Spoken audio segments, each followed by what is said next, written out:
ज्वलन्तीं त्वा साधयामि मल्मला भवन्तीं त्वा साधयामि दीप्यमानां त्वा साधयामि रोचमानां त्वा साधयामि यस्रां त्वा साधयामि बृहज्योतिषं त्वा साधयामि बोधयन्तीं त्वा साधयामि ज्योतिष्मतये नमः।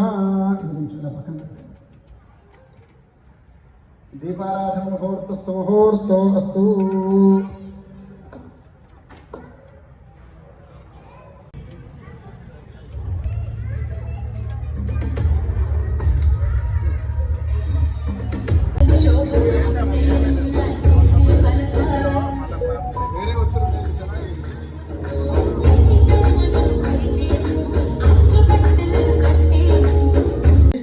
కావున ఆసక్తి గల భక్తులందరూ కూడా త్వరగా విచ్చేసి ఈ యొక్క కార్యక్రమంలో పాల్గొని ఈ యొక్క కార్యక్రమాన్ని విజయప్రదంగా చేస్తారని మనస్ఫూర్తిగా కోరుతున్నాం. మమ ఆగ్నే వర్చో విహవేశ్వస్తు వయం త్వయంధానాస్తరవం పుషేమ మహ్యం నమంతాం ప్రతిశశ్చతస్రస్మయాధ్యక్షేణ ప్రతనాజయేమ మమ దేవా విహవే సంతు సర్వ ఇంద్రాదంతో మరుతో విష్ణురగ్నిః मम अंतरिक्षमरुगोपमस्तु मह्यं पादः पवतां कामे अस्मिन् मयि देवा द्रविणमायजन्तां मय्या क्षीरस्तु मयि देवहूतिः दैव्याहोत्मे अस्तु येनो मानिगां गतमच्चनाहं विश्वे देवासो అధిమోచదామే దైవీటువంటి ప్రతి ధర్మాచరణ కూడా అభివృద్ధి చెందుతుంది.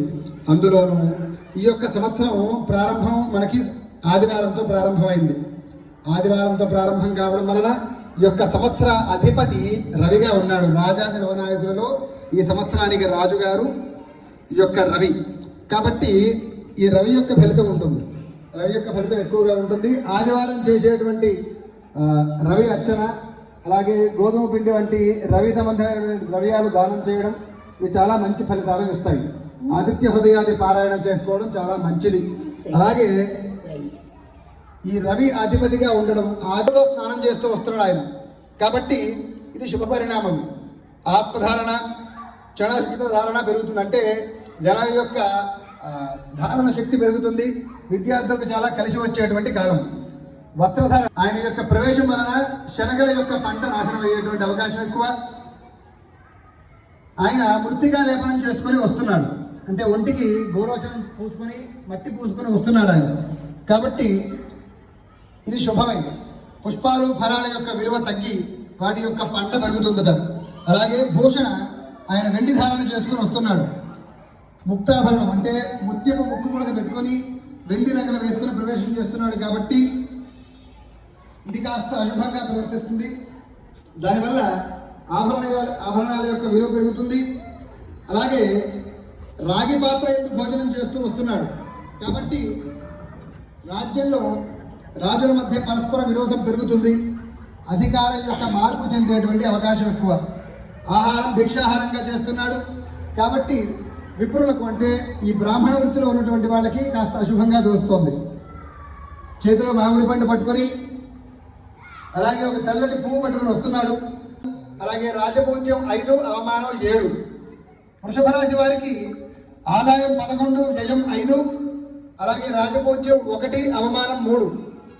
మిథున రాశి వారికి ఆదాయం 14, వ్యయం 2. అలాగే రాజపూజ్యం 4, అవమానం 3గా ఉన్నది. కర్కాటక రాశి వారికి ఆదాయం 8, వ్యయం 2. అలాగే రాజపూజ్యం 7, అవమానం 3. సింహరాశి వారికి ఆదాయం 11, వ్యయం 11 సమానంగా ఉంది.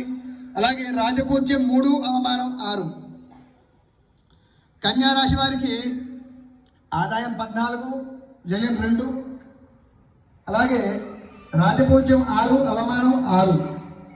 తులారాశి వారికి ఆదాయం 11, వ్యయం 5. అలాగే 14. అలాగే రాజపూజ్యం 5, అవమానం 2. ధనుసు రాశి వారికి ఆదాయం వ్యయాలు సమానంగా 5, 5గా ఉన్నాయి. అలాగే రాజపూజ్యం 1, అవమానం 5. మకర రాశి వారికి ఆదాయం 8, వ్యయం 14. అలాగే రాజపూజ్యం 4, అవమానం 5. కుంభరాశి వారికి ఆదాయం 8, వ్యయం 14. రాజపూజ్యం 7, అవమానం 5.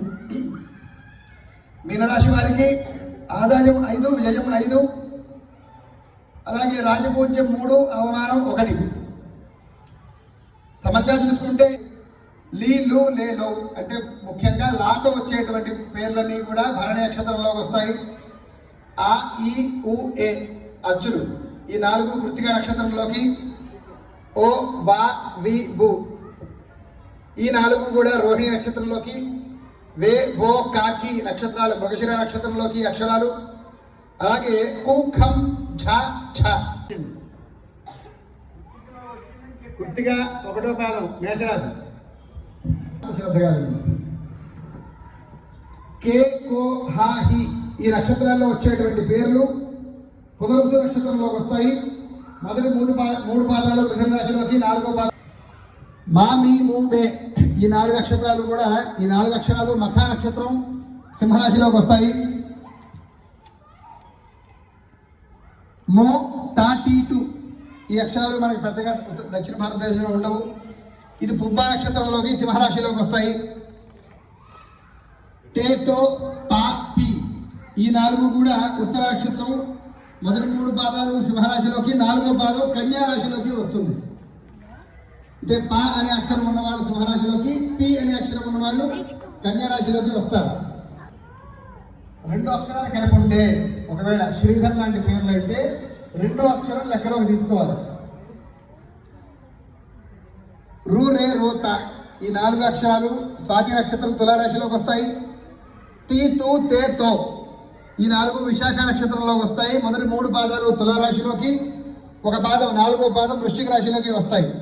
నాని నూనె అనురాధ నక్షత్రం 4 పాదాలు వృశ్చిక రాశిలోకి వస్తాయి. నో యు ఈ యు నో యా